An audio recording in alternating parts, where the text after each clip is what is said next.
오늘 왕정시대 40번째 시간 두 사람의 죽음 첫 번째 말씀으로 함께 은혜 나누기를 소망합니다.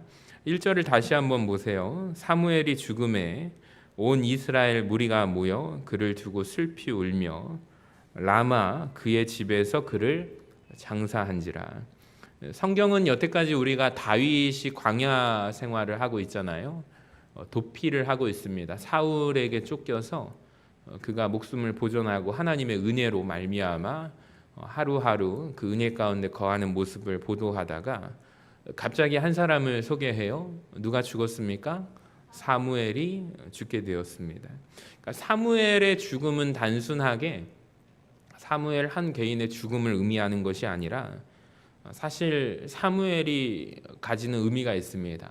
마지막 사사가 사무엘이거든요. 그러니까 즉 사사 시대가 끝난 것을 의미합니다. 한 시대가 끝난 거예요. 그러니까 사무엘이 마지막 사사이기 때문입니다. 여러분 생각해 보세요. 한 시대를 책임지는 영적인 지도자가 떠나게 되니 많은 사람들이 그의 죽음을 애도하고 있습니다. 슬퍼합니다. 자, 그런데 흥미로운 것은 무엇이냐면 저는 이것에 좀 집중하기를 원해요. 지금 사무엘이 죽었습니다, 여러분. 사무엘이 죽었다는 소식을 듣고 나서 그의 죽음을 슬퍼하고 사무엘을 기억하고 사무엘의 죽음을 애도하고 있는 사람들이 어떤 사람들입니까? 정작 사무엘이 살았을 때 사무엘의 마음에 아프게 했던 사람들이라는 것을 제가 깨닫게 되었습니다. 사무엘상 8장에서 이런 말을 해요. 사무엘 당신의 통치는 부족합니다. 우리에게 무엇을 주시오? 왕을 세워주시오.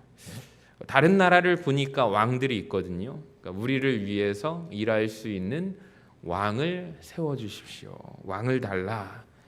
사무엘의 가슴을 아프게 했던 사람들이 지금 애도를 하고 있습니다. 사무엘이 살아있을 때 사무엘의 가치를 몰라주다가 사무엘이 죽고 나서야 이렇게 슬퍼하고 애통해하는 사람들입니다. 사울도 보면 마찬가지예요. 사울 왕은 어떻습니까? 특별히 사울 왕에게 기름 부어 초대 왕으로 세워주었던 하나님의 선지자 바로 사무엘이었죠. 사무엘과 사울이 갈라지게 됩니다. 다시는 만나지 않죠. 근데 사실 근처에 지근거리에 살았습니다. 마음만 먹으면 언제든지 반나절이면 가는 거리에 사울과 사무엘이 살았습니다. 기브아 지역과 라마나요 지역이 참 가깝거든요. 근데 사울이 사무엘이 살아있을 때는 찾지 않다가 이제 사무엘이 죽고 나서야 죽은 사무엘을 필사적으로 찾는 장면이 사울이 나오게 됩니다. 보니까 저는 그런 것 같아요. 모세라는 영적인 지도자가 죽었을 때에도 마찬가지로 이와 비슷한 일이 일어났습니다. 모세의 죽음을 이렇게 기록하는데요. 신명기 34장 8절을 한번 볼까요? 시작. 이스라엘 자손이 모압 평지에서 모세를 위하여 애곡하는 기간이 끝나도록 모세를 위하여 30일을 애곡합니다. 세상에 며칠을 애곡해요? 30일. 그러니까 한 달을 모세를 애곡하고 있습니다. 세상에. 근데 우리는 모세가 살아있을 동안에 이스라엘 백성들이 모세에게 어떤 행동을 했는지를 우리는 알고 있습니다. 10번의 반역을 모세에게 해요. 먹을 걸 달라. 마실 걸 달라. 우리 잘 살고 있는데 애굽 땅에서 그래도 배는 굶지 않고 살고 있는데 풍성하게 고기 반찬 먹고 살았는데 우리를 억지로 끌어내서 이런 고생, 생고생을 하게 만들었다. 애굽 땅에 있는 잘 살고 있는 우리를 왜 이렇게까지 고통스럽게 하느냐고 따졌던 사람이 여러분 그 이스라엘 백성들 아닙니까? 그러니까 10번의 반역을 모세 앞에서 해요. 그러니까 모세가 살아있을 때 얼마나 마음이 상했는지 모릅니다. 모세 앞에서 대놓고 반역하고 불평하고 살아있을 때 그런 상처들을 다 주더니 모세가 죽은 후에 며칠 동안 애곡해요? 한 달 가까이 애곡하는 모습이 참 저는 글쎄요 안타깝습니다. 여러분 우리가 이것을 좀 알았으면 좋겠어요. 여러분 주위에 소중한 이들이 옆에 있을 때 귀하게 여기시기를 바랍니다. 최근에 우리 함께 신앙생활 하시다가 천국으로 가셨던 권사님들 이름 가운데 국기봉 권사님 이야기를 최근에 우리 성도님들이 한 3번 정도 권사님이 생각난다고. 여러분, 우리가 함께 신앙생활 한다는 것이 얼마나 귀하고 감사한 일인지 모릅니다. 우리 천국 가서 기쁘게 만나게 될 줄로 믿고, 또 우리 주변에 지금 우리 근처에서 수고하고 헌신하는 사람들에게 고맙습니다, 사랑합니다, 당신의 귀한 헌신으로 말미암아 내가 참 너무 기쁩니다, 하나님도 기뻐하실 거예요. 이런 따뜻한 말 한마디 우리가 할 수 있는 우리 교회와 성도들 되어주시기를 간절히 소망합니다. 또 말씀을 묵상하다가 상당하게 오늘 본문이 좀 길었죠. 사무엘의 죽음에 대한 이야기로 시작하잖아요. 자, 그런데 오늘 본문에 마지막에 또 한 사람의 죽음이 나온다는 것을 아십니까? 그래서 제가 제목을 이렇게 정했는데 같이 한번 읽어볼까요? 보여주시면은 시작. 비슷한 시기 두 사람의 다른 죽음. 여러분 25장 1절에서 오늘 1절에 보시면 사무엘의 죽음에 대한 이야기가 바로 나옵니다. 자, 그리고 2절부터 길게 나오는 한 사람을 소개하잖아요. 누구냐면 나발이라는 인물에 대해서 다윗과 있었던 그 에피소드가 나오는 거예요. 37절 8절쯤에 가면은 나발이 죽게 되는 장면이 나옵니다. 그러니까 우리가 본문이 길어서 잘 인지하지 못했을 뿐이지, 그러니까 사무엘상 25장은 두 사람의 죽음에 대한 이야기를 하는 거예요. 첫 번째는 누구예요? 사무엘에 대해서. 두 번째는 나발에 대해서 이야기를 합니다. 그래서 제가 사무엘의 죽음과 나발의 죽음을 좀 비교하면서 비슷한 시기에 죽은 이 두 사람을 객관적인 시각으로 비교하기를 원합니다. 참 감사하게 우리가 비교할 수 있도록 성경에서 우리가 사무엘과 나발에 대해서 나발의 이야기를 길게 나타나고 있습니다. 여러분, 이 두 사람의 죽음의 모습이 너무 다르다는 것을 아십니까? 첫 번째로는 장례식 풍경이 다르다라는 것을 말씀드리고 싶습니다. 사무엘의 죽음은 어떻습니까? 정말 모든 사람들이, 온 이스라엘 사람들이 모여서 애도하는 죽음이 사무엘의 죽음입니다. 자, 그런데 여러분 보세요. 나발의 죽음은 애도하는 사람이 있어요, 없어요? 없어요. 아무도 애도하지 않습니다. 심지어 그의 아내였던 아비가일도 애도하지 않아요. 금방 딴 사람한테 시집가는 장면을 우리가 보았습니다. 즉 이 말은 뭐예요? 기다렸다, 이 말이죠. 그러니까 그의 하인들, 나발의 하인들 누구도 나발의 죽음에 대해서 슬퍼하고 있지 않습니다. 기가 막히죠. 한 장에 지금 사무엘상 25장에 두 사람의 죽음 이야기가 나란히 나오는데, 즉 사무엘의 장례식하고 나발의 장례식이 너무나 달라요. 여러분, 나발이라는 사람도 사실 살아가는 동안 영향력이 없는 사람이 아닙니다. 영향력이 있었던 사람입니다. 그는 엄청난 부자였어요. 자, 그런데 그의 죽음에 대해서 아무도 애통해하거나 애석해하지 않습니다. 말씀을 준비하면서 우리가 함께 나누고 싶은 주제는, 여러분, 우리의 장례식은 어떠해야 할까요? 나의 장례식의 모습은 어떠할까요? 한번 우리가 생각해 보는 시간 되기를 원합니다. 두 번째, 이 두 사람의 죽음을 통해서 무엇을 발견하게 되냐면 이 땅에 남긴 것들이 다르다는 것을 알게 되었습니다. 여러분, 죽은 뒤에 사무엘이 이 세상을 비록 떠나지만 사무엘이 죽고 나서도 이 땅에 남겨놓은 것이 있다는 것을 알았습니다. 무엇을 남겼습니까? 사무엘은 라마나요시라는 곳에 선지 학교, 선지 동산을 세웠습니다. 그러니까 하나님의 즉 사람들을 이 땅에 남겨놓았다는 말입니다. 이 선지 학교에서 누가 배출되는지 아세요? 우리가 잘 알고 있는 갓 선지자가 배출되게 되고 나단 선지자가 배출되게 됩니다. 그리고 그 선지자들이 누구를 도와요? 다윗을 도와주는 선지자들, 영적인 지도자로 세움을 받게 된다, 이 말을 드리고 싶습니다. 나발이라는 사람은 엄청난 부자였잖아요. 이 사람은 무엇을 남겼을까요? 엄청난 재물을 남겼습니다.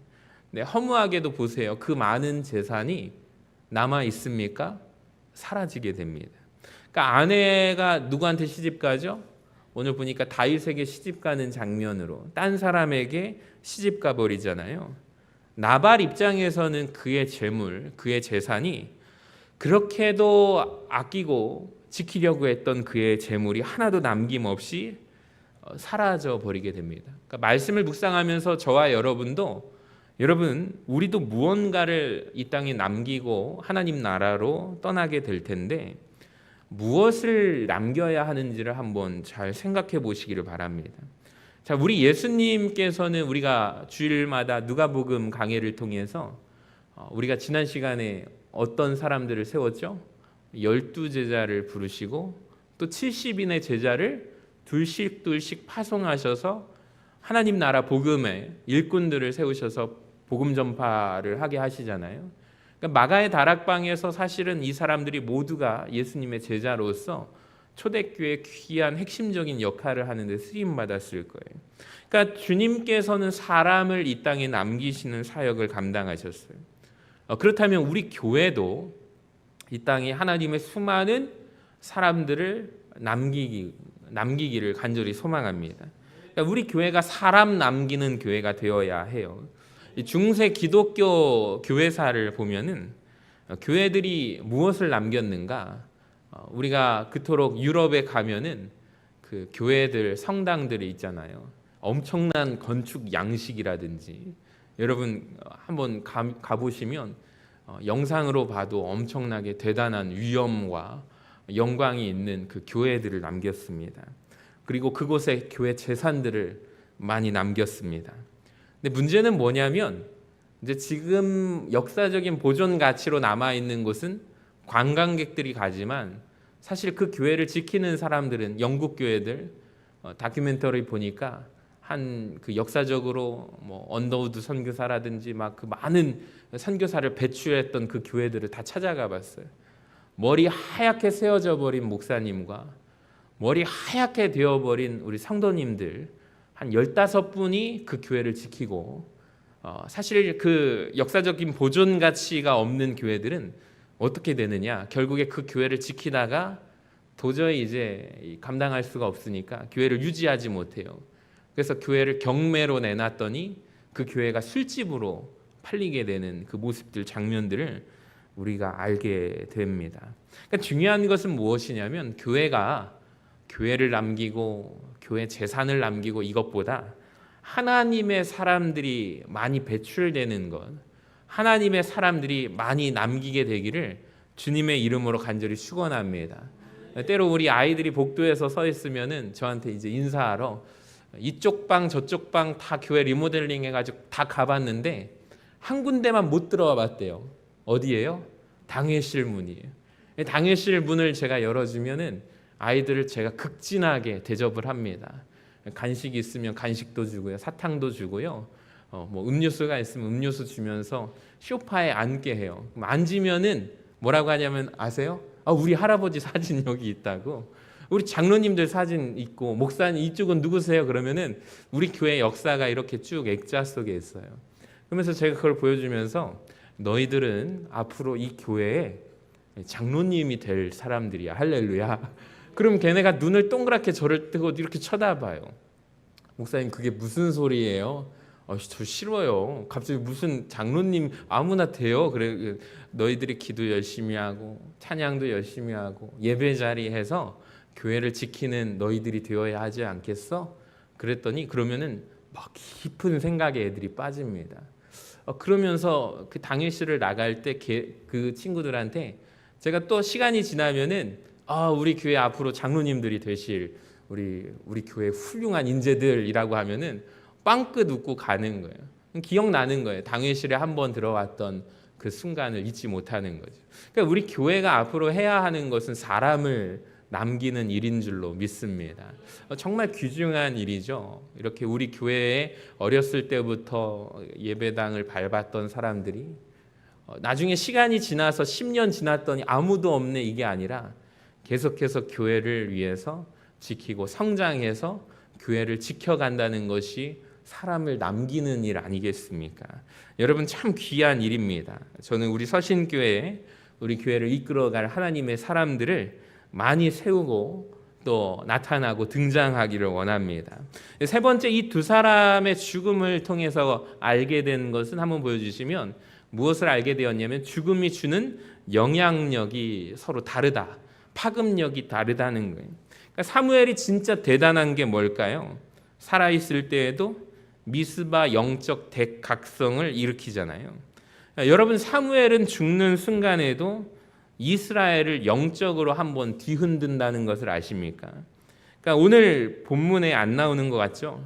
3장을 넘기고 보면 사무엘상 28장 3절에 이런 말씀이 나와요. 우리 한번 같이 읽어봅시다. 시작. 사무엘이 죽었으므로 온 이스라엘이 그를 두고 슬피 울며 그의 고향 라마에서 장사하였고 사울은 신접한 자와 박수를 그 땅에서 쫓아내었더라. 한번 이 말씀을 계속 띄워주시면은 사무엘상 25장에서 하지 않은 이야기를 오늘 28장에서 하고 있어요.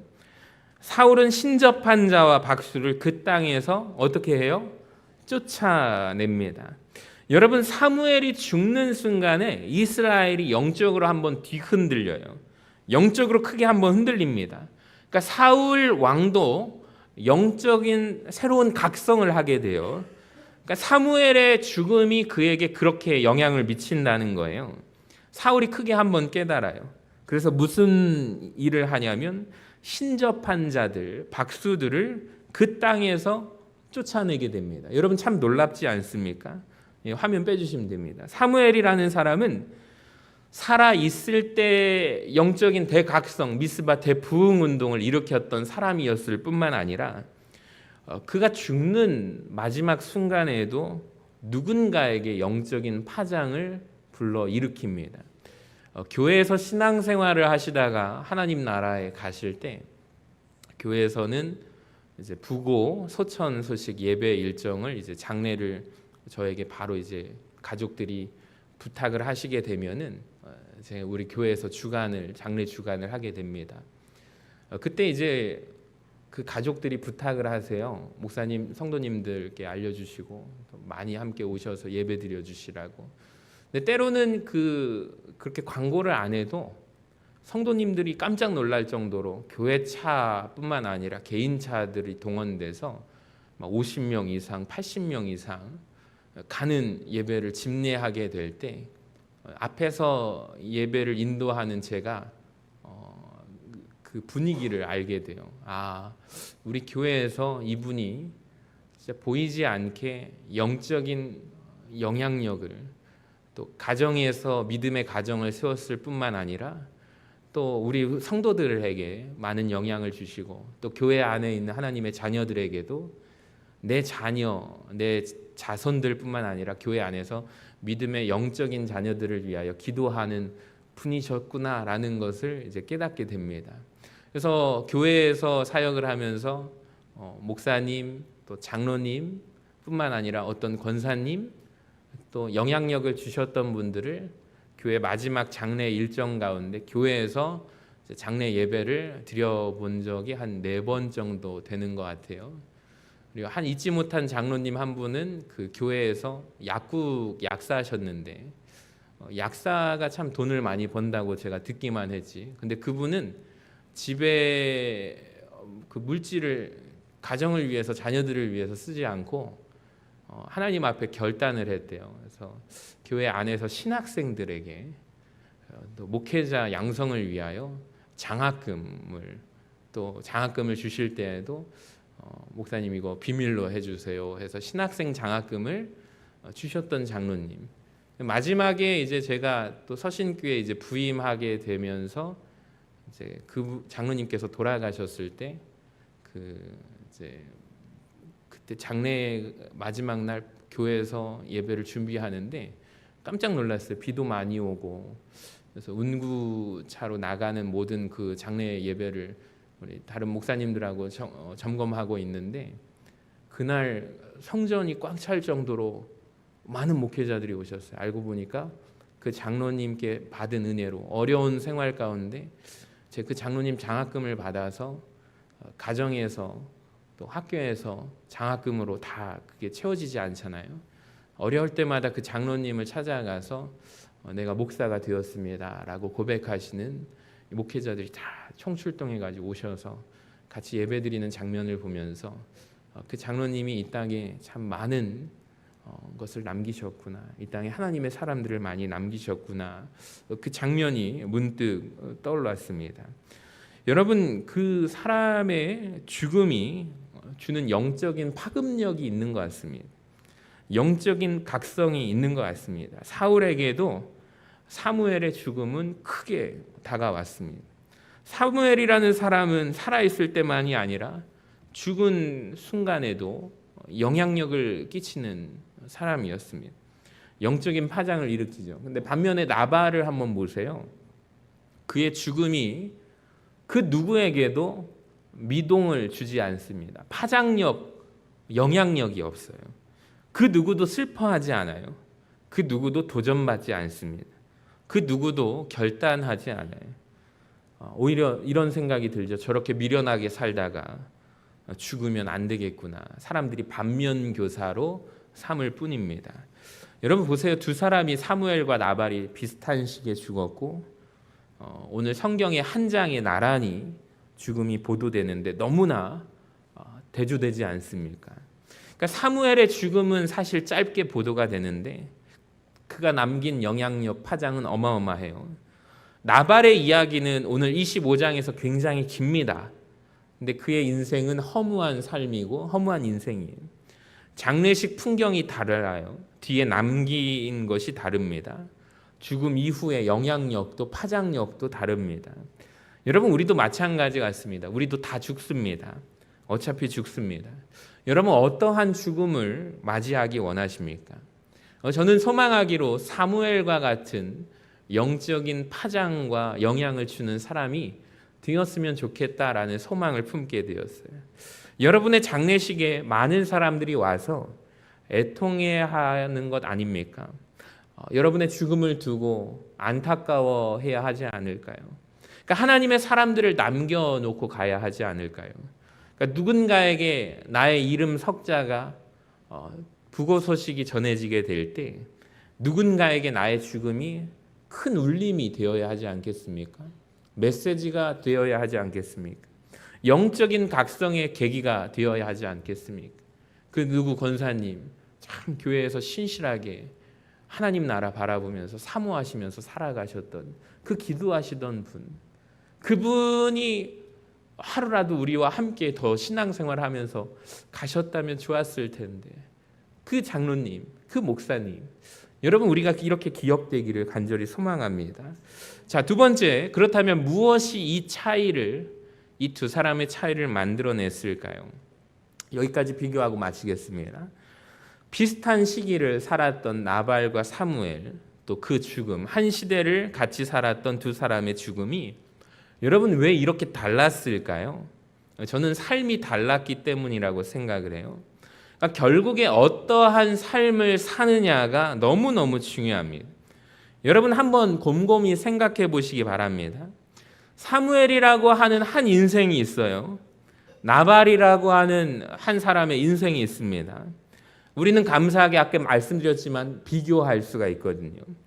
성경에 보니까 사무엘의 인생에 대해서도 나오고 오늘 나발에 대해서도 길게 나옵니다. 근데 객관적으로 비교해 보니까 환경적으로, 삶의 환경으로 본다면, 요즘에 이런 말이 있잖아요. 금수저가 있고 은수저가 있고 또 뭐가 있대요?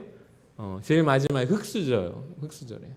흙수저도 있고 또 요즘엔 또 바뀌었더라고요. 금 위에 뭐가 있어요? 다이아몬드 수저가 있대요. 그래서 예전에 저기 요즘에 돌잔치를 하는데 우리 어떤 권사님 한 분이 얘기를 하시는데 저 몰랐거든요. 돌잔치 때 이제 금을 얇게 펴가지고 수저에 금을 입힌대요. 그래서 금수저 물고 태어났다. 해서 그 돌잔치 행사 때 그걸 한다고 하네요. 그래서 참 그건 제가 못 봐가지고 보면 참 기가 막히다. 사람들 아이디어 참 좋다. 금수저 물고 태어났다라는 말 듣고 싶어서 그렇게까지 행동을 하는구나 생각을 해봤어요. 보면은 나발이라는 삶과 여러분 사무엘 인생은 여러분 아까 말씀드렸잖아요. 다이아몬드부터 뭐까지 있어요? 흙수저까지 있잖아요. 두 사람은 어떤 수저를 물고 태어났을까요? 한번 생각해 보세요. 비교할 수가 있는데요. 저는 객관적으로 비교해 보니까 삶의 환경적으로 따져볼 때 나발이라는 사람이 훨씬 사무엘보다 유리한 조건에서 태어났다는 것을 아십니까? 그러니까 환경만 놓고 본다면 삶의 환경, 사무엘은 삐뚤어진 삶을 방황 청소년의 시기를 보낼 수도 있었습니다. 훨씬 그 가능성이 있다는 것 아십니까? 자, 왜 그런지 제가 설명해 드릴게요. 나발이라는 사람을 이렇게 묘사해요. 자, 2절을 같이 한번 읽어봅시다. 시작. 마혼에 한 사람이 있는데 그의 생업이 갈멜에 있고 심히 부하여 양이 3,000마리요 염소가 1,000마리이므로 그가 갈멜에서 그의 양털을 깎고 있었으니. 그러니까 이 당시에 여러분 양이 3,000마리 염소가 1,000마리라면 여기에 생략된 말이 있어요. 혼자 양하고 염소를 다 돌봤을까요? 혼자 양털을 깎았을까요? 아니죠. 이 양들을 먹일 수 있는 푸른 초장이라든지 또 우물도 가지고 있었을 거예요. 개인 우물이에요. 또 양과 염소를 돌볼 수 있는 하인들, 종들도 같이 함께 포함한 것입니다. 그러니까 어마어마한 거부가 나발이라는 것을 알게 됩니다. 여러분 어마어마한 부자예요. 궁금합니다. 어떻게 해서 나발은 이렇게 부자가 되었을까요? 막대한 부를 어떻게 축적할 수 있었을까요? 그 이유를 성경이 나타내 줍니다. 3절 후반부 맨 마지막을 같이 한번 읽어보세요. 노란 글씨 시작. 그는 갈렙 족속이었더라. 예상하지 못한 이름이 하나가 툭 튀어나와요. 갈렙. 여러분 갈렙 아시죠? 갈렙 하면 따라오는 짝꿍이 있습니다. 여호수아와 갈렙, 그 갈렙이 맞습니다. 헤브론 산지, 이 산지를 내게 주소서. 찬양도 있잖아요. 이 산지를 내게 주소서. 갈렙의 찬양입니다. 이 갈렙입니다. 놀랍게도 나발은 갈렙의 직계 조상으로 삼는 갈렙 족속입니다. 자, 이제 그림이 그려지죠. 왜 나발이 이렇게 많은 재산을 축적할 수 있었을까요? 갈렙이 헤브론 산지를 기업으로 달라고 요청을 합니다. 그 헤브론 산지를 기업으로 물려받았습니다. 헤브론 산지에서 나오는 모든 부와 귀를 직계 후손 나발이 모두가 받은 거예요. 그러니까 한마디로 나발은 이런 사람입니다. 복받은 사람입니다. 집안이 좋아요. 집안의 믿음의 명문 가문입니다. 우리 조상이 누구예요? 갈렙이라니까요. 대단하지 않습니까? 태어나 보니까 금수저예요. 자, 근데 사무엘은 어떻습니까? 사무엘의 환경을 비교해 보면 나발과 비교할 수가 없어요. 태어나 보니까 사무엘 아버지에게 부인이 몇 명이에요? 한나하고 누구예요? 분인나가 있잖아요. 2명이에요. 근데 이 자체도 마음이 어려운데 친엄마가 한나가 자녀가 없는 가운데 자기하고 상의하지 않고 한마디도 상의하지 않고 나를 하나님께 바쳐버렸어요. 여러분 사무엘 입장에서 한번 생각해 보세요. 한나 엄마 입장에서 은혜고 간증이고 서원한 자식인데 나하고는 말 한마디 없이 바쳐버렸다니까요. 사무엘 입장에서는 너무나 비참하지 않겠습니까? 세상에 자녀가 없어서 기도할 때 엄마가 너무 큰 은혜를 받아서 성전에다가 그 갓난 아기를 바쳐버렸어요. 성경에 뭐라고 되어 있어요? 사무엘을, 어린 사무엘을, 아기의 사무엘을 언제 맡겼대요? 부모의 한나의 젖을 떼자마자 성전에 바쳐버렸어요. 얼마나 어린 나이입니까? 그러니까 이게 위대한 것 같잖아요. 근데 매우 위험한 일 아닙니까?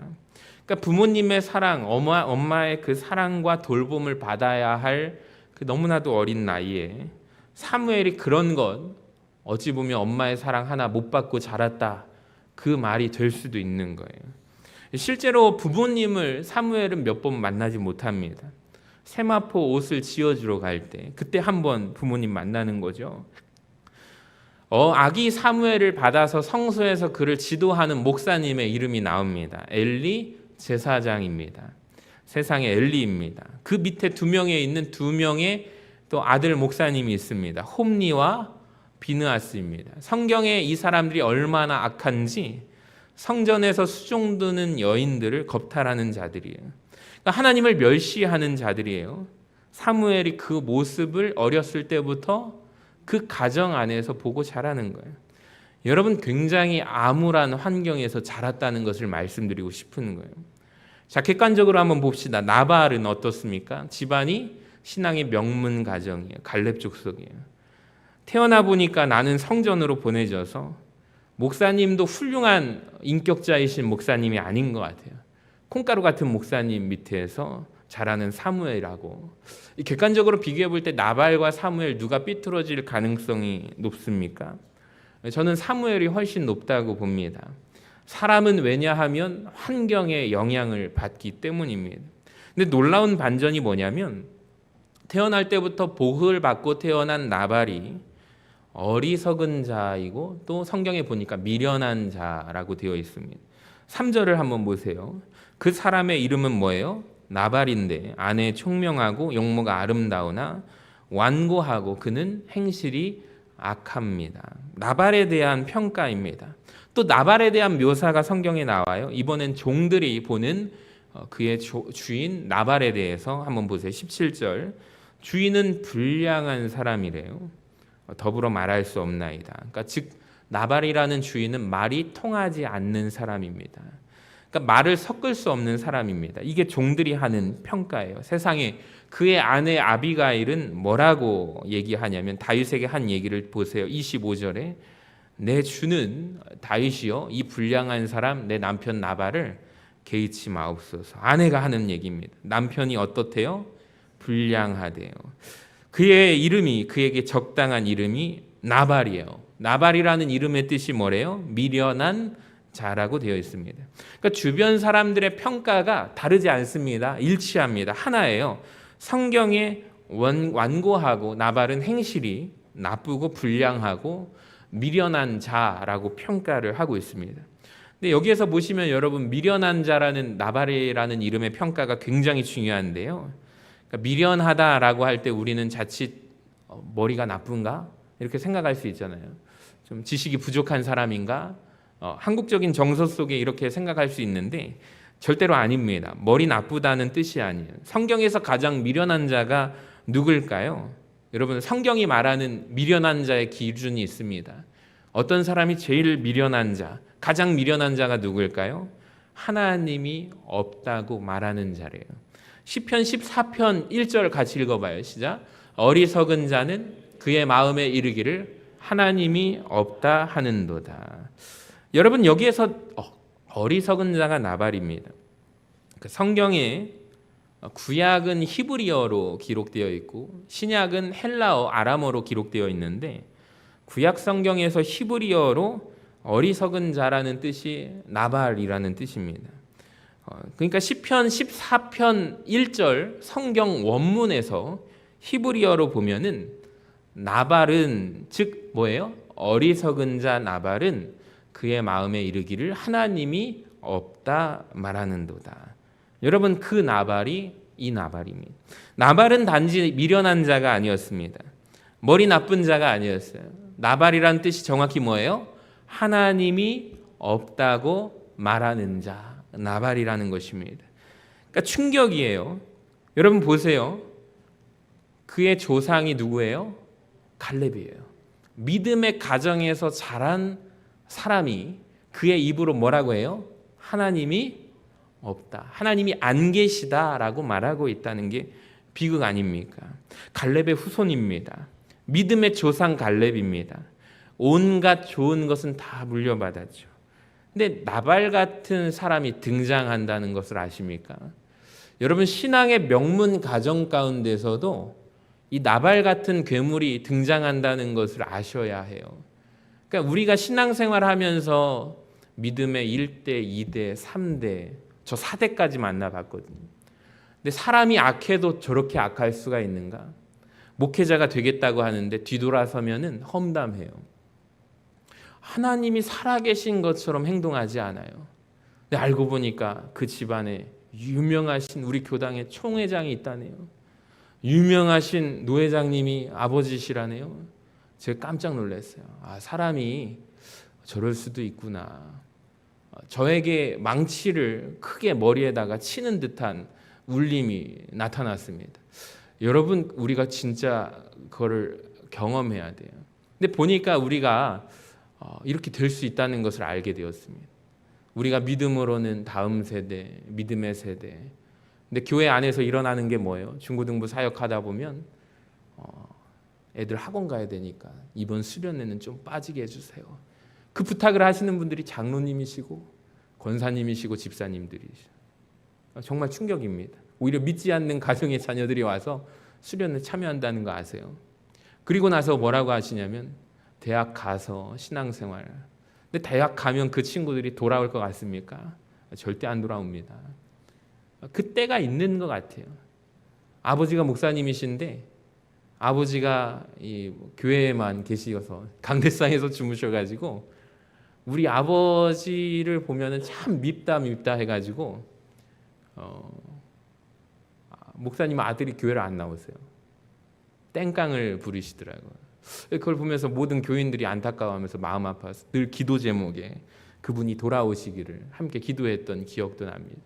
그러니까 좋은 신앙의 가정 가운데서도 오히려 캥거루 같은 신앙, 다 여기 엄마 아빠가 힘든 일, 고통 경험하지 않고 여기 주머니에다가 애들이 직접 하나님을 만나게 해야 되는데 다 가려주는 거예요. 주머니에다 넣고 보호하는 거예요.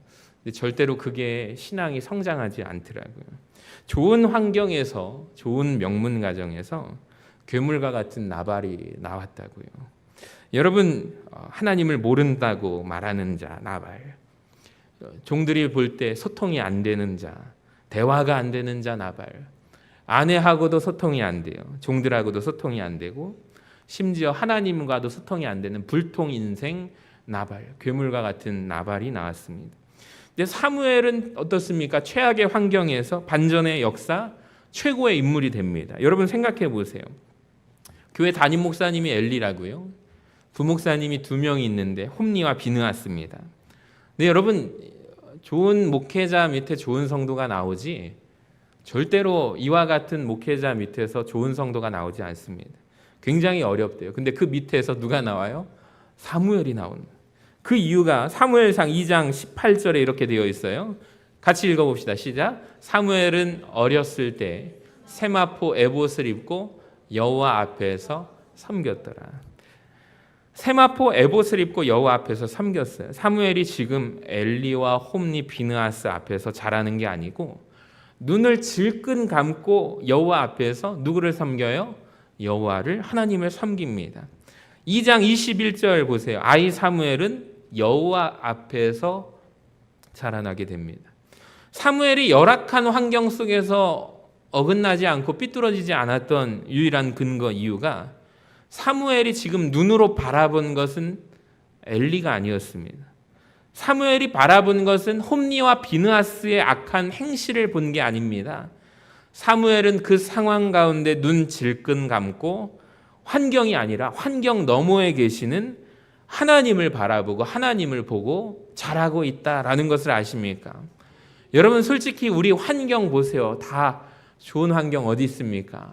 솔직히 말해봅시다. 열악하죠. 환경 보면서 환경 탓하고 불평하는 사람이 있는가 하며 환경 너머에 계신 하나님을 바라보는 사람들이 있습니다. 그러니까 저는 시선이 너무 중요하다고 생각하거든요. 사람 보지 말고 환경 보지 말고 시대가 악해서 어쩔 수 없다고, 이 시대는 어쩔 수 없다고 말씀하지 마시고, 여러분 이렇게 모두가 살아가는 시대니까 어쩔 수 없다고 말하지 마시고 사무엘과 같이 여호와 앞에서 자라나게 되시기를 주님의 이름으로 간절히 축원합니다. 그러니까 그가 하나님의 부르심을 받게 되는 거예요. 사무엘은 하나님과 소통하는 자가 됩니다. 사사로서 많은 사람들을 하나님께로 인도하는 자의 삶을 살아가게 됩니다. 여러분 최악의 환경 가운데서도 누가 나올 수 있어요? 사무엘이 나올 수가 있어요. 최고의 환경 속에서도 누가 나올 수 있어요? 나발과 같은 괴물이 나올 수가 있다니까요. 제가 최근에 가장 은혜 받았던 이야기가 이건데요. 책의 대목에 보니까 사람의 인생이 공평한 이유가 있대요. 어떤 목사님이 말씀하시는데 한번 보여주시면 인생이 공평한 이유는 선택할 수 있기 때문입니다. 여러분 동의하십니까? 그러니까 어떠한 상황 속에서도 최악이라든지 최고의 상황 속에서도 뭐 할 수 있기 때문에 선택을 할 수 있다는 거예요. 그래서 그 목사님이 나는 그래서 인생이 공평하다고 봅니다. 왜 그래요? 하나님께서는 최악의 상황 속에서도 사무엘과 같은 선택을 할 수 있게 해주셨다는 거예요. 최고의 환경 가운데서도 나발과 같은 선택을 할 수 있게 하셨다는 거예요. 저는 말씀을 묵상하면서 이게 참 은혜가 되었습니다. 여러분 우리도 마찬가지. 우리 환경에서 인생은 선택입니다. 어떠한 것을 선택할 수 있는가? 사무엘의 길을 선택하기를 주님의 이름으로 간절히 축원합니다. 설교 후에 제가 이 찬양을 부르기를 원하는데요. 나 주님의 기쁨 되기 원하네. 너무 많이 불러가지고 우리가 잘 아는 찬양입니다. 때로는 그냥 아무렇지 않게 부르지만 오늘 이 말씀 준비하면서 계속 생각나는 나로 인하여 주님의 기쁨 되기를 원합니다. 주님이 나를 보시고 사무엘과 같은 사람을 보시면서 참 기뻐한 것처럼 여러분 우리도 나발과 같은 인물이 아니라 사무엘과 같은 사람으로 인생에서 선택해서 하나님을 기쁘시게 하는 존재가 되어주시기를 주님의 이름으로 간절히 축원합니다. 또 시선이라는 찬양을 부를 건데요. 내게로부터 눈을 들어 누구를 보기 시작할 때? 주를 보기 시작할 때 주의 일을 보겠네. 할렐루야. 여러분 하나님을 바라보시기를 바랍니다. 주의 일이 보이게 될 줄로 믿습니다. 요즘 시대 가운데 믿음을 길러내기 위해서 최근에 우리 교단에서 이런 캠페인이 벌어지고 있어요. 그래서 신앙적인 믿음의 유산을 위해서 교회를 위해서 예전에 자기 집을 내 인생의 마지막 때 유산 남겨주니까 자녀들끼리 하하호호하면서 형님 먼저 아우 먼저 하는 게 아니라 어떻게 해요? 세상 법정에 끌고 가가지고 여러분 소송하지 않습니까? 그래서 이제 집을 하나님 앞에 재산을 바쳐라 했을 때 한국 기독교가 놀라운 일이 뭐예요? 진짜로 그렇게 하는 집들이 많았잖아요. 요즘에 그 한국 기독교에서 우리 교단에서 그 공문을 제가 보면서 우리 성도들이 마지막 때에 유산을 교회 앞으로 하나님께 바치고 그런 메시지를 제가 보면서 이런 생각이 들었어요. 이거 가능할까? 이걸 만약에 제가 광고하면은 목사님이 저에 대해서 어떻게 생각할까? 우리 교회에 대해서 어떻게 생각할까? 기사거리 되는 거 아니야? 이런 생각이 들었는데 오늘 말씀을 준비하면서 그런 생각이 들었어요. 이 시대 가운데서도 우리가 하나님 나라를 위해서 내 인생에 진짜 그렇지 무엇을 남길까? 내가 무엇을 남길 수 있을까? 여러분 우리 교회 안에서 믿음의 다음 세대를 남기는데 우리가 귀하게 쓰임받는 성도들 우리 교인들 되어주시기를 간절히 소망합니다.